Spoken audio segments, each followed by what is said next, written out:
শান্ত মুশফিকের জোড়া সেঞ্চুরিতে গল টেস্টে জালুকের আসনে বাংলাদেশ দল। প্রথম দিনের দুই সেঞ্চুরিয়ান শান্ত আর মুশফিক দ্বিতীয় দিনে আশা জাগিয়েছিলেন, কিন্তু শান্ত যেটা পারেননি সেটাই আবারও করে দেখিয়েছেন মিস্টার ডিপেন্ডেবল। শান্ত 148 করে ফিরলেও মুশি থামেননি। 12 ইনিংস পর আবারও দেখা পাওয়া শতকের ইনিংসটা টেনে নিয়েছেন 150 ঊর্ধ্বর ইনিংসে।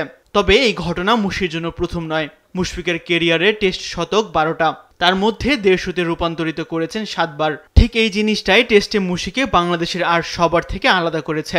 এজন্যই মুশি দেশের ইতিহাসের সর্বোচ্চ রান সংগ্রাহক, তাও দ্বিতীয় সর্বোচ্চ তামিমের থেকে 1000 রান বেশি করে আছেন এই জায়গায়। তাই তো এই রেকর্ডে মুশফিক অনন্য আর বড্ড একা বাকি সব সতীর্থ থেকে।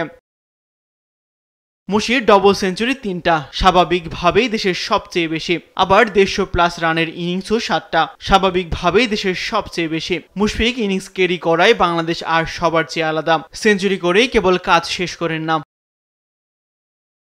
কেরিয়ারে 7টা 150 ঊর্ধ্ব ইনিংসে 3টাই আবার তার শ্রীলঙ্কার বিপক্ষে। আর এই গলেই কেরিয়ারের প্রথম ডবল সেঞ্চুরিটা করেছিলেন মুশি এক যুগ আগে। এখানে মুশির শেষ নয়, কেরিয়ারের 12তম শতক হাঁকানোর দিকে খেলেছেন 300-র বেশি বল, যেটা বাংলাদেশের যে কোনো ব্যাটার থেকে বেশি 6 বার। এরপর বাংলাদেশের হয়ে একমাত্র জাবেদ ওমর বেলিমি 2 বার খেলেছেন 300-র বেশি বল। এরপর আমিনুল ইসলাম বুলবুল, নাফিস ইকবাল, আশরাফুল, মুমিনুল হক, তামিম ইকবাল, মাহমুদুল হাসান জয়, নাজমুল হোসেন শান্ত পুরো কেরিয়ারে মাত্র একবারই খেলতে পেরেছেন 300 বা তার অধিক বল।